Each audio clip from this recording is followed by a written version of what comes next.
I have the wonderful Noreen here with me, and she is going to introduce herself because we connected on Instagram. And as you know, for works, we realize we overlap in a lot of areas, and we both have very big hearts. So I'm really happy to connect with her today. So Noreen, you're all the way in Denmark, if I'm right. I am in Denmark. I am a native New Yorker living in Denmark. I'm a mom and a children's book author and a teacher and an advocate for misunderstood behavior in children and animals. but I'm mostly working with children and parents to help understand misunderstood behavior. And that can manifest itself in many different ways and from many different uh, the root problem can be very different. It can be a physical reason that your child might be acting out. That was how I came up with the idea for the first book that I wrote, was because my daughter was suffering from tactile defensiveness. And so I wrote a book about that, about how that was a physical problem and that she wasn't a spoiled, manipulative child, as some people wanted me to believe.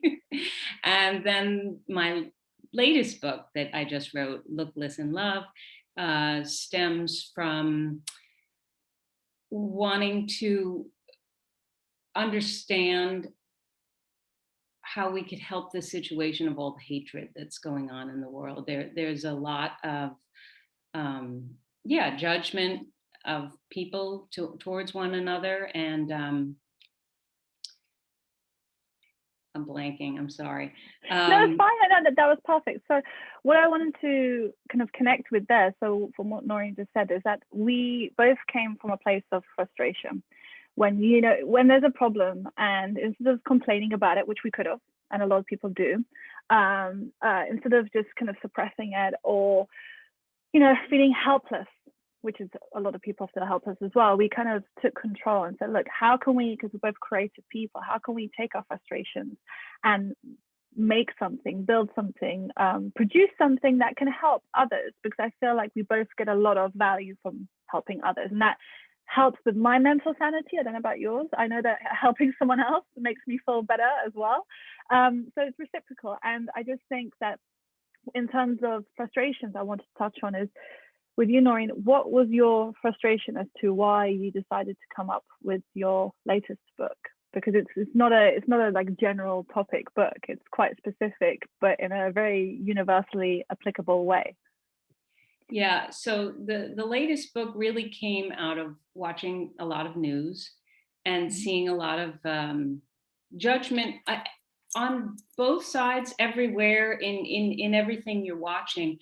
And trying to say what's gone wrong, where does all this judgment and where does all this hatred come from? What makes one person belittle another person and think they're better than another person? Where does that come from? And then I looked at all the work that I've been doing with children, and even the work that I do with horses. It's always from a place of insecurity, and their belief in themselves is causing this reactive behavior, because they don't love themselves. At some point in their lives, when they were little or something, somebody must have told them terrible things about themselves or not built them up. Because when you feel love about yourself, then you can spread love to other people. But when you don't feel good about yourself, when you believe these things, that I'm not good enough, I'm not the smartest, I'm not the fastest, I'm not the most powerful, or I'm not lovable, Yeah. So it doesn't, 100%. And I agree with you. It's, if you're watching the news and it's something that's it's very easy to get engaged with it, if you're not feeling good, because you look for an outlet, you look for somewhere to kind of resonate with, instead of looking inward and thinking, why am I not feeling good, or checking yourself mindfully for self-awareness before you take any sort of media on. You kind of take it in, and then it triggers you, and then you're like, trying to you think it's the media, but then you actually realize, if you practice self-awareness, you realize that you're frustrated in life, that you realize there's an issue that you have. It's actually just, this is all on the surface, the kind of reaction, but what's underneath, as you said, comes from childhood, comes from the beliefs that you have as a child. So when you wrote your book, what was your major frustration at that point? What was the kind of, what problem am I trying to solve, if that makes sense? Well, I think it would be probably self-love is that we need more of it in the world, and that all the hate in the world comes from the bully not loving themselves enough, unconditionally enough. And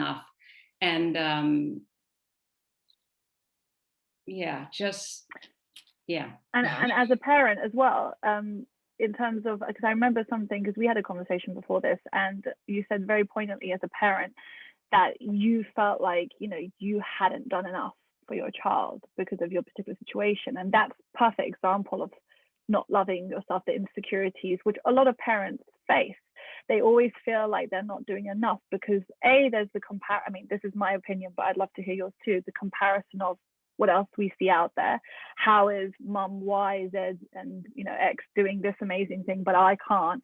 And the kind of also the second part is the society and its beliefs of what a parenting should be. You should be able to be and do everything. There's a lot more pressure on it right now. So I'm wondering for you what it was, where the kind of lack of, like, I haven't done enough, where did that come from? Yeah, well, I think that was my first book. So that was where I realized how triggered I was. So even though I didn't really know about triggers and self-awareness, I wasn't, you know, in learning it the way I have now. But at the time, I caught myself in a moment of anger. I'm relatively not an angry person ever. I love that, yeah. So when I felt that, I was like, ew, who is this? What is this? Why am I reacting? I was so angry that other parents were judging that my daughter couldn't go to a birthday party by herself, you know.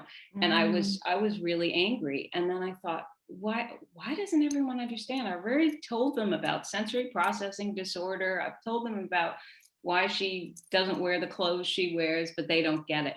And I had a choice, and I wear a little ring that says love. And every day it's to remind me, at every moment we have a minute to choose between love and a feeling that doesn't have love. Clearly what I was feeling did not have love. It was anger, it was resentment, it was judgment right back at them. And then I caught myself in the moment and said, wait a minute. This is like, I can feel it in my body. This is like this much energy that I am wasting. This is going nowhere except making me sick. And I better find a way to take that much energy and have something good come out. And then I asked myself, what's the problem?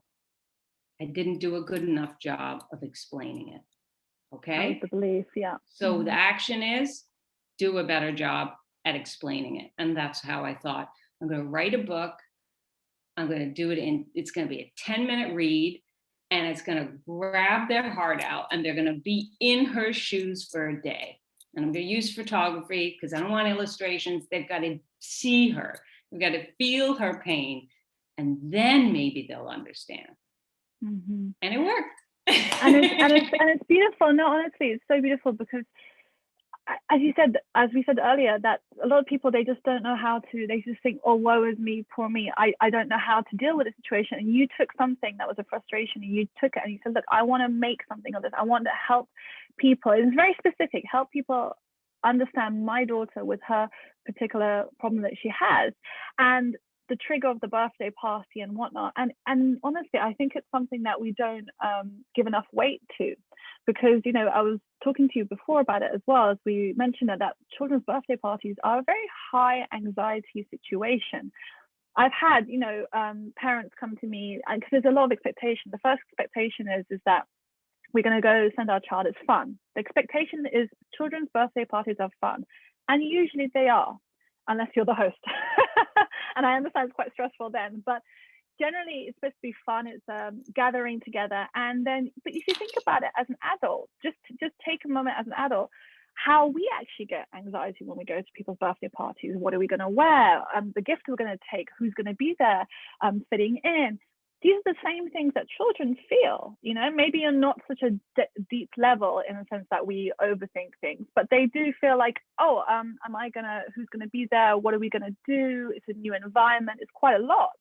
And so I think it's having that understanding and having that awareness that these situations, even though it's supposed to be fun, that's what we've all been told as a child, and we have great memories of them, doesn't necessarily mean that's going to be our child or that child's experience, right? And I think that's something that you picked up on, that you were like, it wasn't her experience. And instead of scolding her and telling her, you know, you should have had fun, because some parents do, and they feel like, you know, or punishing and be. Then saying then you go, you can't go. Exactly. Or if you need me to go and I don't feel like going, then you're not going to go. That's just punishing. I think she was in second grade, and I still have to call the parents and say, listen, she really wants to come to the birthday party, but she'd really like me to be there. And I know that's a very controversial thing, but you know what?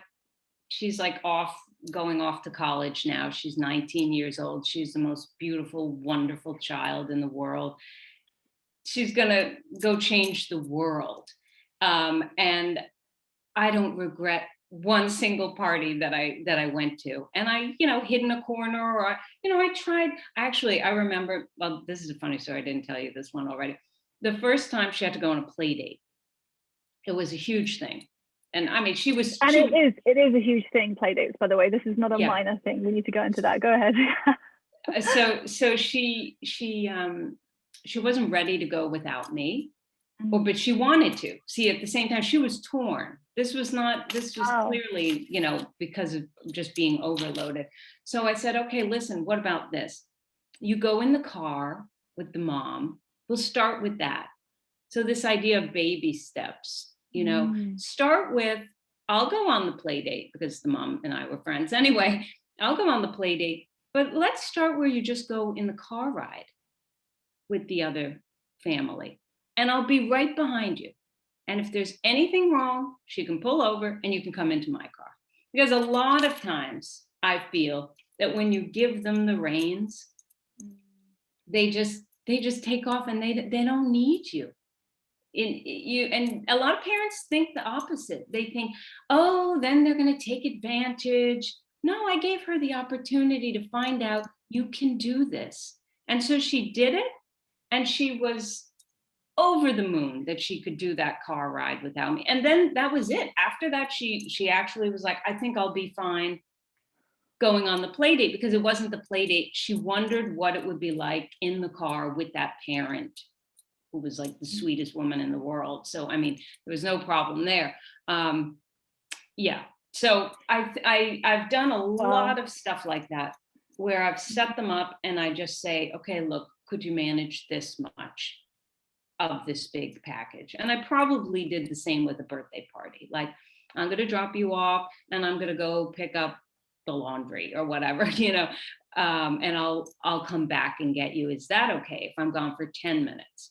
Or, you know, it's really, that kind of stuff is important. And I'm going off track totally. No, but this is beautiful, because it's a couple of things. It's how you deal with anxiety in general. You don't suddenly, there's this kind of archaic way of thinking that, you know, in order to get a child to swim or to ride a bike, you just push them in the pool, you know, and just they'll swim.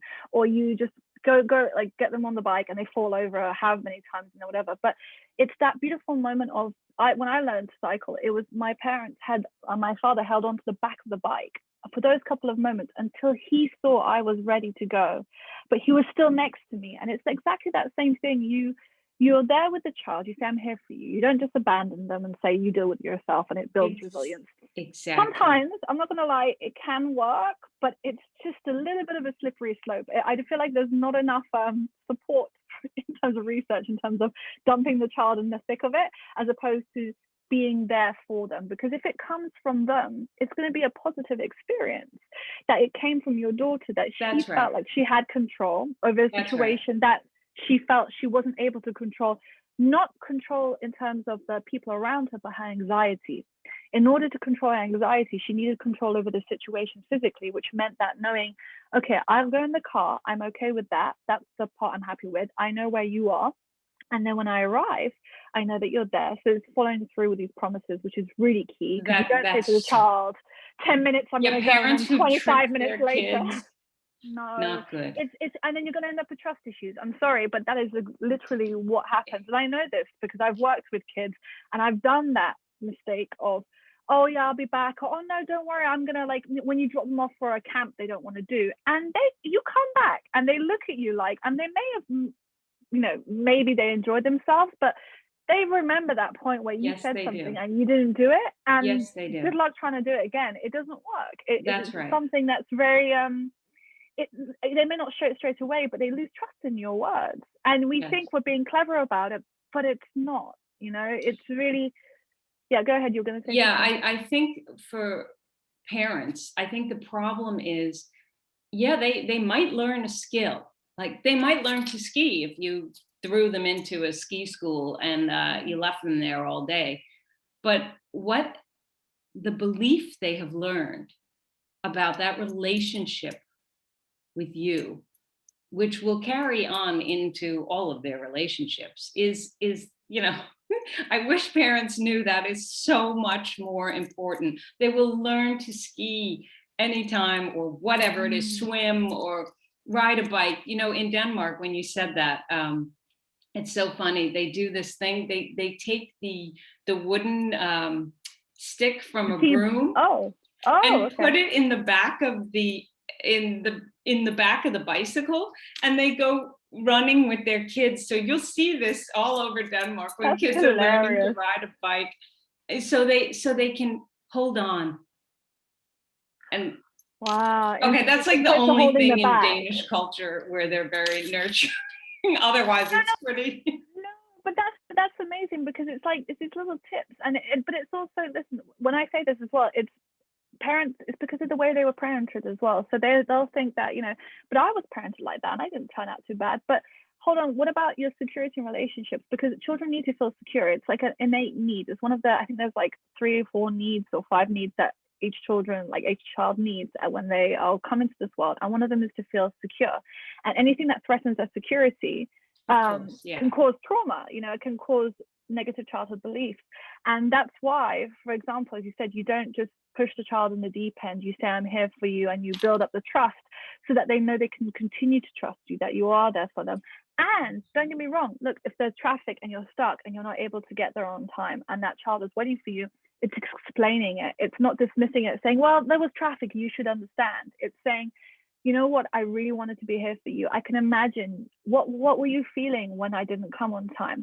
So they voice that feeling, because you're not, again, the expectation side of things, it's not expected that you have to do everything. There's going to be points where things don't happen on time, things don't go as they're supposed to, but it's owning up to it and saying, hey, this is what happened, and then how do you feel about it? Let them express it, so they don't have to be dismissed, or this is just life. Like, no, it's not. And life does happen that way, but how you deal with it is really important. The choices you make is really important. And that's actually kind of leading into our, how do we express our emotions? And one of the things that I thought was really beautiful that you shared with me is some emotions, and correct me if I'm saying it incorrectly, but some emotions need love, and some emotions have love. Is that right? They either have love or need love. Yeah. And if you give us examples, of a situation or a particular emotion, how you would do that with, like, let's say. So I can give an example of, like, if, let's say you have 2 siblings fighting, right, and one is ready to hit the other one, and the other one is sad. And you come into that situation, and rather than saying, hey, what happened, and who took what, and did you take this, and trying to figure it out, just, here are the 3 steps. Look, listen, and love. Just maybe I would probably take the one that's crying first, but I will not ignore the other one. And I would maybe say, oh, that looks like a feeling that needs love. Or even ask the question, oh, is that a feeling that needs love or has love? The child will quickly say, needs love. And then simultaneously look at the other child, because remember, the bullier or the one who's doing the pushing around needs love just as much. And then ask, is that a feeling that you have that has love or needs love? And that child will quickly say, needs love. Okay, do you know what that word is? What is that feeling? Frustrated. Okay, so you're feeling frustrated. Now, of course, I'm, doing this in slow motion. I have done this in fast motion, and it works. You just got to practice, and you just get better at it. So, but that's why the book really is it's the workbook to get you in your head as a parent, and for the children too, to start seeing this. Oh, this is what I'm feeling right now. Okay, sad, and it needs love. Frustrated, and it needs love. Okay, so you both need love. Okay, where do you feel sadness in your body? Where do you feel frustrated in your body? And it's important to give both of them the love that they need, and it's the attention they need. So now they start saying, in my heart and in my head. So you have these 2 kids, and then say, okay, now the third step is love. Even though I feel sad, I love and accept myself. Even though I feel frustrated, I love and accept myself. And when they get to that point, and I know in real life this can be hard, but again, it's practice. It is practice, practice, practice, practice, because they start getting it, and looking at the whole situation differently. And by the time you're finished with that little exercise, the whole issue of why it happened, it kind of just goes poof. I see. I mean, like I said, I make it sound easy, but I. No, but it's like anything. It's like a muscle. You need to practice it. That's and right. It's the classic of, I see you, I hear you, I understand you. That's where I saw the biggest resonance between yourself and I with our methodologies, is that it's children need to be seen. And in order to see children, you need to take away all that kind of voice in your head, because a lot of parents go into that situation annoyed already, frustrated themselves. Yeah. Why are you guys making so much noise? Mm-hmm. Can't you just get along, you two? How many times have I told you? So you go in as the problem solver, in that justice needs to be served. You go in and say, who did what? Why did you do that? Okay, let me make a judgment call. Exactly. Again, all the things that are not helpful, and you're judging, and you're not, one person is not going to be seen and heard, and the person who's not going to be seen and heard is up to your judgment. You weren't there. So you go on these little people's, they're little humans, dialogue, and especially if one's older than the other. I mean, all that kind of belief that comes in of like, well, you're older, you should know better.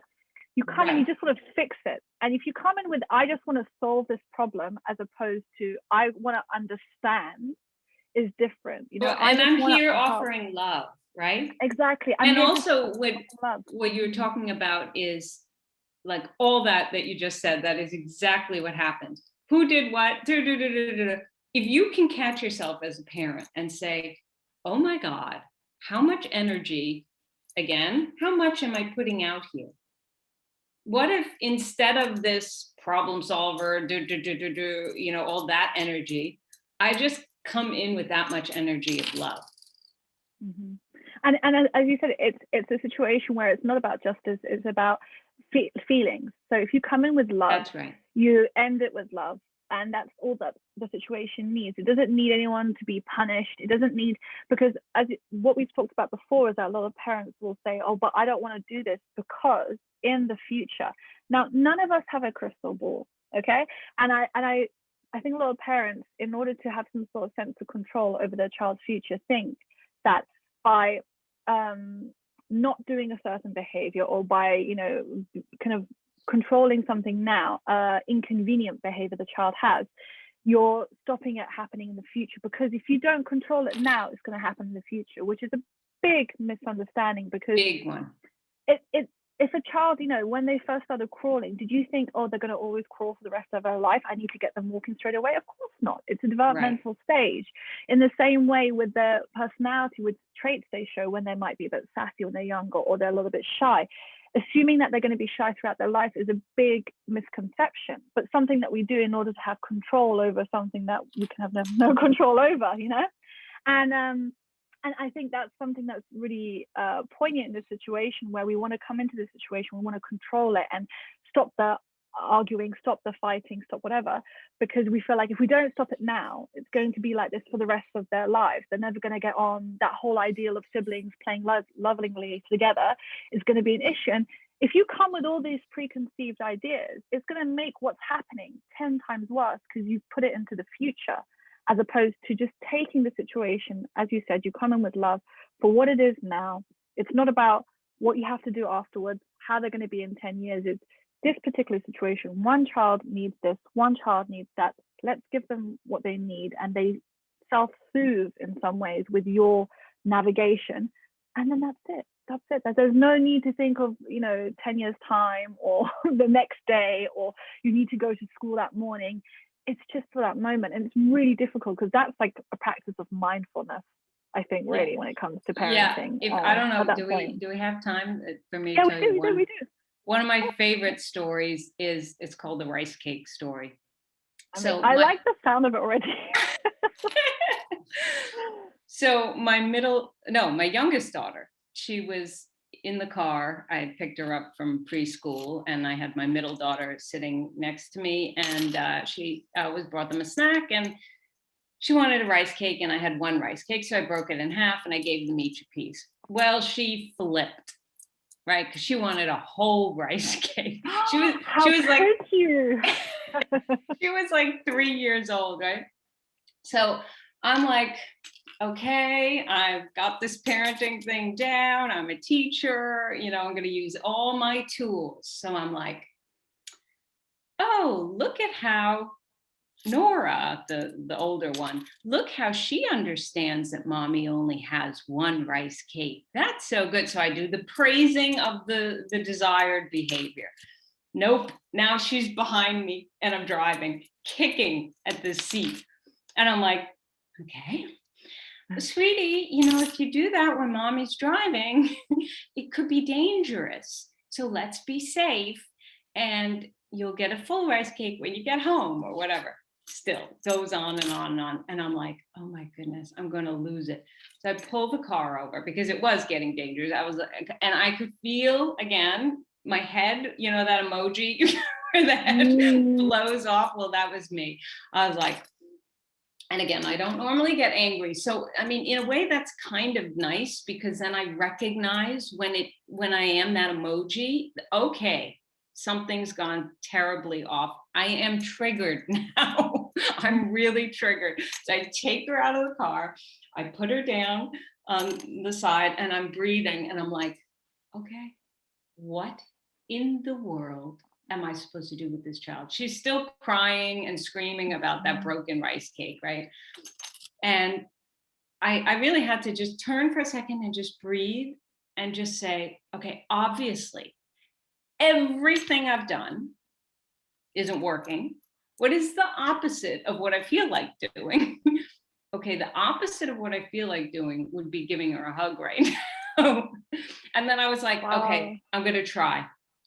So I just looked at her, and I didn't say, I said it from my heart. It was genuine. I said, do you need a hug? And she just opened her arms, burst out. Now everything came out. And I was like, oh my God, this is working. And I picked her up and held her in my arms. And that was it. She got in the car, and there was no more about the rice cake. And actually, as I drove home, I'm like, this is amazing. And then I said to her later, I'm like, you know how that worked before? when you felt really frustrated and then I gave you a hug and it made everything go away. Can we remember that again? Because I really liked that. And honestly, I have to say, she was 3 years old.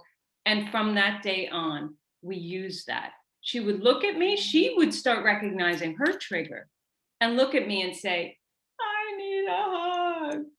Beautiful. And my kids are grown up now and they will still look at me and say, Mommy, I need a hug. And that is so powerful. And I always tell parents, you know, if you just think, if you could say that to your spouse, how wonderful that would be. It's true. It's right? true, because we play all these games. We feel that other people should know what we feel. And I just want to take that beautiful moment, as you said, because you said something very key. You went against what you wanted to do. What you wanted to do was flip out, say enough, like I'm done, like stop this nonsense, you know, like the kind of logical side of you. But that's right. If you go against that, and sometimes that's a good methodology, what is it I really want to do now? I want to lash out. What is the opposite of that? Holding the child and being there for them. Trust me, it works. I've done it many times as well when I've been trying to deal with a situation with more than one child, and one of the children especially is giving a lot of inconvenient behavior, and you just think, you just want to say, okay, I'm going to disclude them, I'm going to do that. Actually, no, they need to be included more than ever now. Absolutely. They need to feel like they have even more, they need to be seen, heard, and understood even more than ever now, because they're feeling a feeling they don't know how to deal with. That's where we misconceive that the situation, that they know what they're doing. They don't. They're just a ball of feelings. And by hugging them, you're not saying it's okay to behave like this, because obviously your child doesn't continue doing and having tantrums, which is another misconception. It's saying, I know that feeling is hard. I'm here for you when you feel it. And it's okay to feel it. And we can also express it in different ways through a hug. Through, as you said, she even started regulating herself, saying, I need a hug now. So she now understands that. So amazing. It's not about kicking the chair, I need to hug. So that was beautiful. Right. Amazing. Yeah. So Noreen, tell me, if anyone wants to get in touch with you in terms of the work you do, get a hold of your book, which I highly recommend. It is beautiful. I'm so in love with, is it Grace the Owl, if I'm correct? So sweet, my favorite character. How would they get a hold of you? Where's the website, the kind of Instagram? What do they need to do? Well, I have a website, noreenosullivan.info. And everything's on there. Links to social media, Instagram, Facebook, and links for both books. I'll tell you why I can't wear those clothes, talking about tactile defensiveness, and Look, Listen, Love, A Parent and Child's Guide to Emotional Freedom Tapping. Amazing. Thank you so much, Noreen. Thank you so much. It's been so nice. I love this.